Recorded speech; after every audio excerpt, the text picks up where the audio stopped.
बोलो जयकारा बोल मेरे श्री गुरु महाराज की जय। सौभाग्यशाली गुरुमुखों, सत्पुरुष उपदेश देते हैं कि जिस पर मालिक की कृपा हो और प्रभु कृपा से उसे पूर्ण सत्पुरुषों का सत्संग प्राप्त हो जाए, फिर जो ही उसकी रुचि सत्संग में बढ़ेगी, त्यों ही उस प्राणी का मन मालिक के नाम में रंग जाएगा।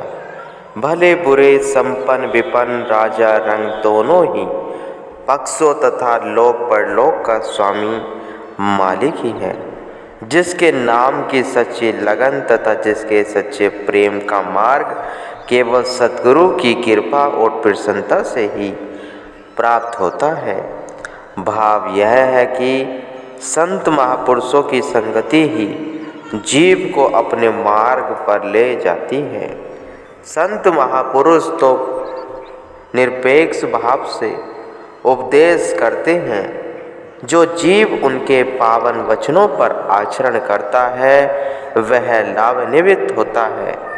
इस प्रकार इन श्री प्रवचनों को श्रवण कर उन भक्तों ने बड़ी श्रद्धा से आपको भोजन करवाया तथा आपने 2-3 घंटे पश्चात वहाँ से प्रस्थान किया।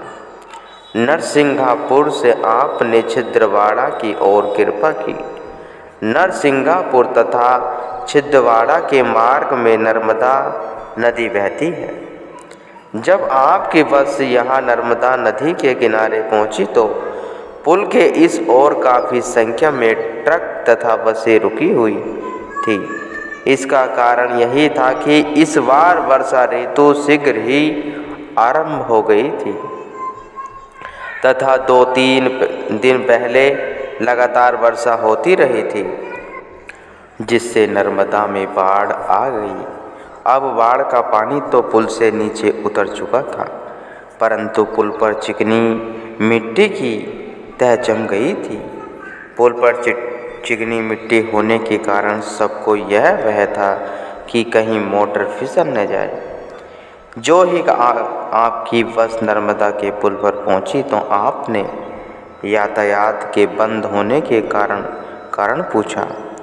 सेवकों ने बस से नीचे उतरकर इसके विषय में पूछताछ की। श्री चरणों में निवेदन किया।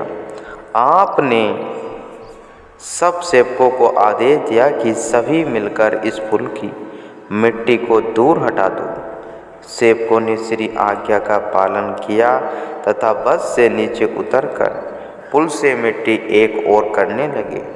अन्य लोग यह देखकर अत्यंत चकित थे कि कैसे निस्वार्थ भाव से सब अपनी वेशभूषा की परवाह न करते हुए श्री आज्ञा पाते ही जुट गए। इनको देखकर कई अन्य बाहर के व्यक्ति भी साथ जुट गए।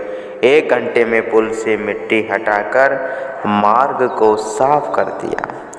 पहले श्री सद्गुरुदेव महाराज जी की बस पुल से गुजरी। इसके पश्चात सारा यातायात आरंभ हो गया। अन्य लोगों के मुंह से अनायास से ये शब्द निकले, सचमुच ही संत महापुरुष केवल परोपकार के लिए अवतार लेते हैं। परम संत श्री कबीर साहिब जी ने भी अपनी वाणी में कहा है कि वृक्ष कभू नहीं फल फके, नदी न आछे वे नीर, पर मारत के कारण साधन धरा शरीर। जिस प्रकार वृक्ष अपने फल को स्वयं नहीं खाता, नदी अपने लिए पानी को संचित नहीं करती, अपितु वृक्षों तथा नदियों से अन्य भूत प्राणियों को ही अत्यंत लाभ पहुँचता है, इसी प्रकार संत महापुरुषों का अवतरण भी परोपकार के लिए होता है। आप परमार्थ सहनशीलता की साथ प्रतिभा थे, अतः आप परमार्थ का कार्य करते हुए पंचमढ़ी पहुँचे। वहाँ पर कुछ दिन पर विराजमान रहकर पुनः व्यास पूजा का शुभ पर्व मानने के लिए श्री आनंदपुर के लिए प्रस्थान किया। पचमढ़ी में छिंदवाड़ा, जबलपुर, दमोह, सागर, बसोदा को कृतार्थ करते हुए आपने अशोकनगर में 2-4 घंटे के लिए आश्रम पर अनुकंपा की। यह स्थान आपके उपकारों से कृतज्ञ था। यहाँ आप साधु वेश में चिरकाल तक रहे, अतः लोग आपके प्रति अत्यंत श्रद्धा रखते थे। सभी प्रेमी जन के हृदय में आपका स्थान था। प्रेमियों ने श्री दर्शन अमृत प्रवचनों से हृदय की तृष्णा मिटाने के लिए आपके श्री चरणों में 2-3 दिन यहाँ कृपा करने के लिए विनय की। आपने अशोकनगर के प्रेमियों के आग्रह पर एक रात्रि का अमूल्य समय उन्हें प्रदान किया। रात्रि समय श्री दर्शन खुले आपने सर्व संगत के सम्मुख श्री वचन फरमाए कि भक्ति के बिना मनुष्य कभी सुखी नहीं हो सकता, चाहे वह सारी सृष्टि का सम्राट ही क्यों न बन जाए। नाम जपने से ही सुख प्राप्त होगा, ये संत सत्पुरुषों के निर्णय है। नाम जपने से सब इच्छाओं की समाप्ति होगी, तभी जीव सुख को प्राप्त कर सकेगा। ऐसा कब हो सकता है? जबकि सत्पुरुषों के बताए हुए उपदेश पर जीव चलेगा। सुख भी तभी मिलेगा जब भक्ति में मन लगेगा।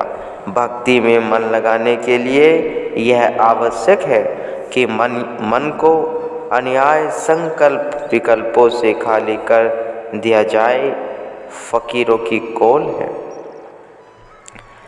भर रहे दिल में दुनियावी ख्याल, आवे क्यों कर उसमें नूर जुला जलाल।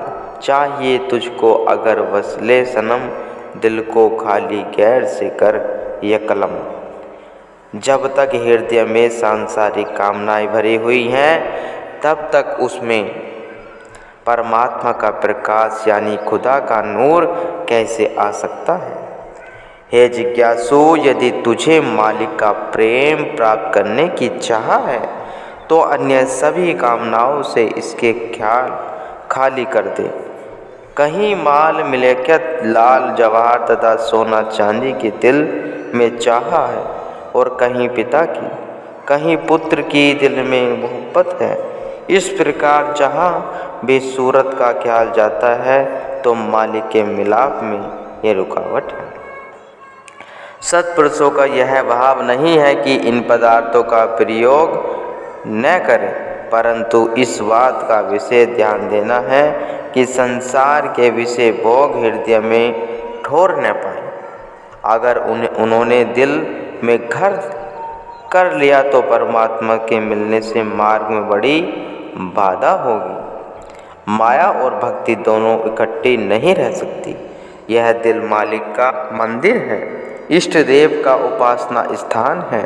मायावी विषय विकारों के लिए इसे मुसाफिर खाना नहीं बनाना। अतः सांसारिक सुख ऐश्वर्यों में मन को न फांसते हुए संत महापुरुषों के उपदेश अनुसार जीवन व्यतीत करना ही गुरुमुखों का परम धर्म है। यही प्रवचन ही जीव की निजी पूंजी है, जिन पर आचरण कर लोक तथा परलोक में सुख की प्राप्ति हो सकती है। इस प्रकार रात्रि के समय श्री दर्शन तथा श्री सद्वचनों से प्रेमियों को कृतार्थ किया। सभी प्रेमियों ने और 2-4 दिनों के लिए यहाँ कृपा करने की श्री चरणों में विनय की, परंतु आपने फरमाया कि हमने प्रातः श्री आनंदपुर में अवश्य जाना है। अतः एक रात्रि वहाँ अशोकनगर में बिताकर प्रातः 6 बजे श्री आनंदपुर पधारे। श्री व्यास पूजा का शुभ पर्व 3-4 दिन के पश्चात था। कुछ संगतें श्री दर्शन के लिए आनंदपुर में पहुंच चुकी थी। जो प्रेमीजन रूहानी जानसिनी के दिन श्री आनंदपुर किन्हीं कारणों से न पहुंच पाए थे, वे सब श्री व्यास पूजा के पर्व पर श्री दर्शन के लिए आए तथा आपके श्री सुमंजुल दर्शन पाकर धन्य हो गए। आपने प्रथम व्यास पूजा के दिन सर्व संगत के सम्मुख श्री प्रवचन फरमाए। मनुष्य जिन वस्तुओं में सुख की खोज करता है, उन वस्तुओं में कभी भी सुख की प्राप्ति न होगी। क्या कभी सरसों के पेलने से भी घी निकला है। क्या कभी विष खाने से जीव ने अमर पद प्राप्त किया है? कदापि नहीं। सरसों पेलने से तो तेल ही प्राप्त होगा, अमृत का पान करने से ही अमर पद की प्राप्ति होगी। जब जीव संसार के आडंबर में फंसकर उसमें से शाश्वत सुख तथा वास्तविक आनंद की प्राप्ति करना चाहता है, यह कैसे हो सकता है? महापुरुष फरमाते हैं, ये मीठे फल जहर भरे हैं, सुख थोड़ा विपद घनेरे हैं। जो मायावी पदार्थ दिखाई देते हैं, इनमें सात्विक सुख नहीं है। यदि इनमें कहीं भौतिक सुख दिखाई देता भी तो वह सुखाभास है, वह केवल दिखावा मात्र है, शाश्वत सुख उनमें नहीं है। अब गुरुमुखों को वास्तविक सुख जहाँ से प्राप्त हो उसे खोजने का प्रयत्न करना चाहिए। गुरुमुखों